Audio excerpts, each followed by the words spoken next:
It has been 14 days since Lincoln Airport has seen measurable rainfall, so it is yet another dry look over our Honda Lincoln camera. Not much to report weather-wise at this hour because things are nice and calm, but today we got rather warm. It just so happened that the high clouds were able to avoid us during the peak heating hours. A lot of temperatures get in the 60s yet again. 64 degrees was the high temperature in the capital city, and it was breezy as well. Highest wind speed was out of the northwest at 26 miles per hour.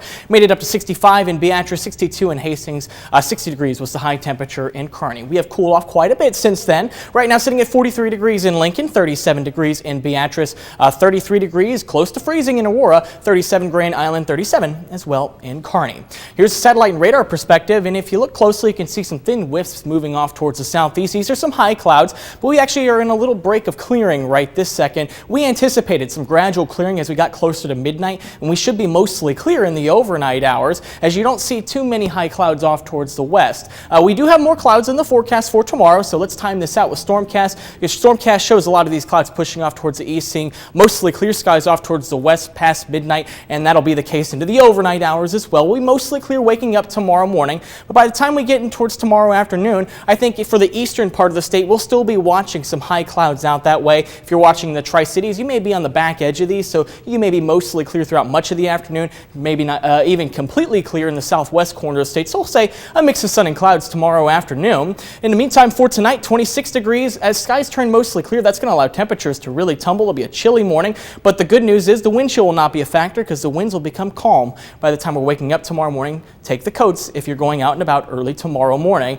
Tomorrow afternoon, 54 degrees, slightly cooler than today, about 10 degrees cooler. Again, a mix of sun and clouds, mostly clear to partly cloudy in the capital city. Winds turning out of the south and southwest by afternoon at around 8 to 15 miles per hour. Now, some of you may be heading home tomorrow from Thanksgiving plans. I want to point out the major areas of precipitation across the country. There was rain over Texas today. That will start to push off towards the east, affect portions of the deep south early tomorrow morning and into the afternoon. We also have a clipper system moving through the Great Lakes region today. That'll push off into the northeast by tomorrow afternoon, perhaps bringing some frozen precipitation out that way. There's also going to be an area of low pressure that's going to be causing some precipitation out towards the Pacific Northwest. But in the meantime, in the Midwest, if you're traveling in and around Nebraska, not looking at too much in terms of rainfall aside from cloud cover. That's just about it. Now, looking ahead beyond tomorrow, closer to home, we are going to be rather warm on Monday. 68 degrees is our forecast high, well above average, maybe slightly cooler on Tuesday, but this is still well above average as the average high is in the mid-40s for this time of year. So we'll take what we can get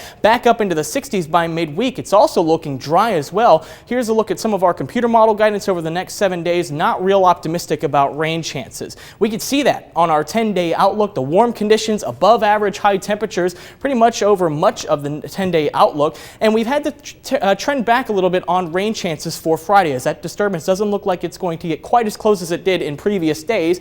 A disturbance does arrive, however, for the weekend. As a result, it should allow temperatures to drop slightly. So we have above average highs for the first portion of the 10-day outlook, and then we'll start to drop them closer to what we'd normally expect for this time of year by this weekend.